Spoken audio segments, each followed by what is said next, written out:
is, sa Bible study na yun, kung saan kami na-invite ng designer, nalaman ko din na si Jesus, pumupunta siya sa simbahan, Sabbath.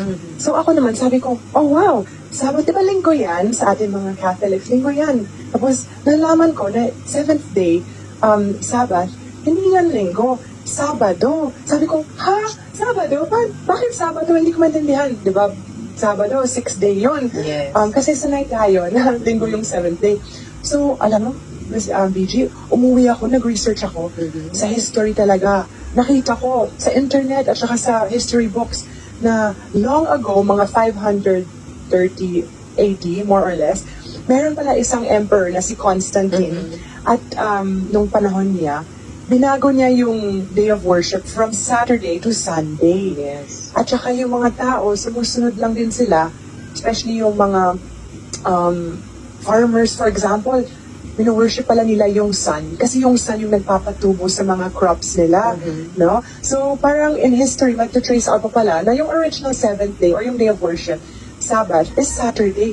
So sabi ko, teka, ano ba yung araw na sinasamba ni Jesus? Kasi at the end of the day, parang gusto ko rin sundin yung sinasabi ng Bible at ginawa ni Jesus. 7th day Sabbath, and Jesus was a Jew, diba? And the Jews also keep Sabbath, 7th day Saturday. So sabi ko, okay, edi, wow. Baka hindi yung Bible study, hindi isang recruitment agency. Alam niyo naman na nangangailangan ng maraming miyembro ang ibang sekta, kaya panay-panira sa Iglesia Katolika.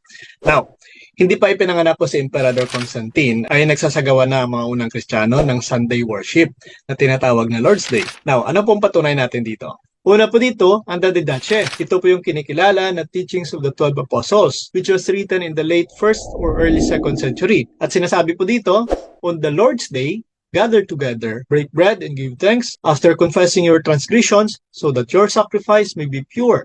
Malinaw po yan na nakasulat sa Didache. Pangalawang patunay po natin, ang The Letter of Barnabas na pinaniniwalaang isinulat noong late 1st or early 2nd century na sinasabi po dito, we keep the 8th day, Sunday, with joyfulness, the day also on which Jesus rose again from the dead. Yan po ang nakalagay. Pangatlo, ito pong sinasabi ni Saint Justin Martyr na isang early Christian apologist from the 2nd century at kanyang sinasabi dito, and on the day called Sunday, all who live in cities or in the country gather together to one place, and the memoirs of the apostles or the writings of the prophet are read as long as time permits. Yan po ang nakalagay. Kaya malinaw na kinikilala talaga kahit nasa mga unang Kristiyano. And last po, hindi po mawawala ang kinikilalang dakilang historian na si Tertullian. Na alam po na marami na isa siyang kilalang Christian writer from the late 2nd and early 3rd centuries. Na kanyang sinasabi, we solemnize the day after Saturday, which is Sunday, in contradiction to those who call this day their Sabbath. So ayan po, malinaw naman po ang sinasabi sa kasaysayan na ang Lord's Day para sa mga Kristiyano na Sunday ay matagal nang naging kaugalian ng mga unang Kristiyano. Take note, ito po ay para sa mga Kristiyano at hindi tayo mga Hudyo para sumunod sa Sabat na Saturday. Tanging ang mga kakasulpot lamang na sekta ang nagsasabi nito dahil sa kanilang self-interpretation ng Bible at pagpipilit na sundin ang kaugaliang Hudyo, ngunit nagpapakilala naman ang kanilang sarili na Kristiyano. Ang Kristiyano po ay Kristiyano at noong dumating si Kristo, nagturo siya ng kautosang pang-Kristiyano. At pinawalang bisa niya ang kautusan ng mga Hudyo noon kasama ang mga utos at alituntunin nito upang mula sa dalawang lahi, Hudyo ka man o Hintel, ay maging isang bagong bayan na nakipag-isa sa kanya at sa gayon ay magkaroon ng kapayapaan. Constantine did not change the Saturday Sabbath to Sunday in honor of a Son of God, kagaya po ng kanyang sinasabi kanina. Yan po ay gawa-gawa lamang na story ng mga kapatid nating anti-katoliko at hindi talaga naayon sa history. Ang paglipat mula sa pangingili ng Sabat on Saturday sa pagdiriwang ng Lord's Day, which is Sunday, as the day of Christian worship, ay nauna na kay Constantine. At makikita talaga ang kaugnayan pabalik sa sinaunang simbahan. Hindi ito gawa-gawa lang ng simbahan, ngunit ito ay may basihan talaga sa mga mahahalagang kaganapan sa muling pagkabuhay ni Kristo. It was influenced by the various factors, including the commemorations of Christ's resurrection on the first day of the week, the practice of gathering for the Eucharist on Sunday, at ang pagnanais na makilala ang Kristiyanong pagsamba sa mga gawaing Hudyo. Iba ang mga gawaing Hudyo sa mga gawaing Kristiyano. Now, para ipilit ng iba ang Sabat para sa mga Kristiyano, ay nagpapakita lamang ng kawalang muwang sa tunay na mensahe na hatid ni Kristo. dahil malaki po ang pinakaiba ng Sabbath for Jews at ng Lord's Day for Christian. The term Sabbath traditionally refers to the seventh day of the week, which is Saturday. It is observed as the day of rest and worship in Judaism. Christians, however, observe Sunday as the Lord's Day in commemorations of Christ's resurrection. At yan po ay biblikal.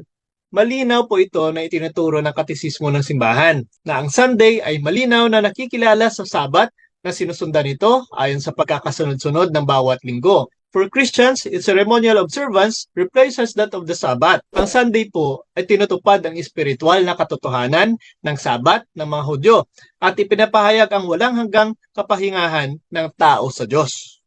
While Sunday holds a special place in Christian worship, it is considered the primary day of communal worship and celebration. Hindi po ito tinutukoy bilang ang Sabat. The shift from Saturday to Sunday as the day of Christian worship was a deliberate choice made by early church to commemorate the resurrection of Christ at upang makilala ang mga kaugaliang Kristiyano mula sa mga tradisyong Hudyo.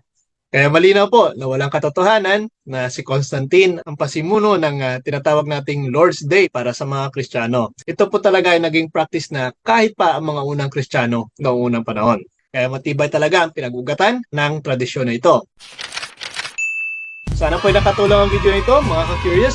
Maraming salamat po sa inyong walang sawang pagsubaybay sa ating YouTube channel at sa ating Facebook page. At kung nagustuhan niyo po ang video na ito, please like and share at i-follow and subscribe nyo na rin po ang ating Facebook page at YouTube channel upang mas lumago pa ito at mas marami pa ang maabot nito. At upang maipagpatuloy po natin ang mga gawain nito. Muli po, this is Mr. Curious Catholic, ang inyong lingkod at kapanalig na magbibigay sa inyo ng mga kasagutan sa mga katanungan na matagal ng bukang bibig sa ating pananampalatayang Katoliko na hatid lang naman ay pag-ibig.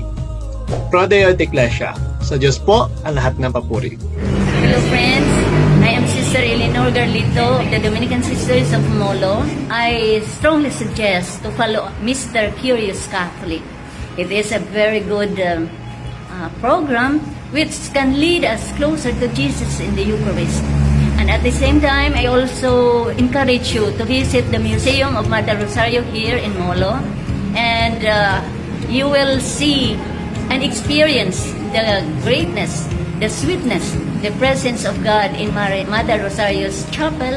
You can also experience the closeness and the intimacy of friends together with all the relics of the saints here in the museum. And most importantly, you can see the memorabilia of Mother Rosario and all the things that has been used by her and her way of life. You can also see the lifestyle of Mother Rosario through the exhibit of her things. And thank you very much. God bless. Hello, good afternoon everyone. I am Sister Maria Cheryl Balboa Opti. I'm now on my 10th year as a professed Dominican sister. The joy that gives me strength to pursue my vocation is the simplicity of life lived by the sisters. If you want to join us, come and visit us.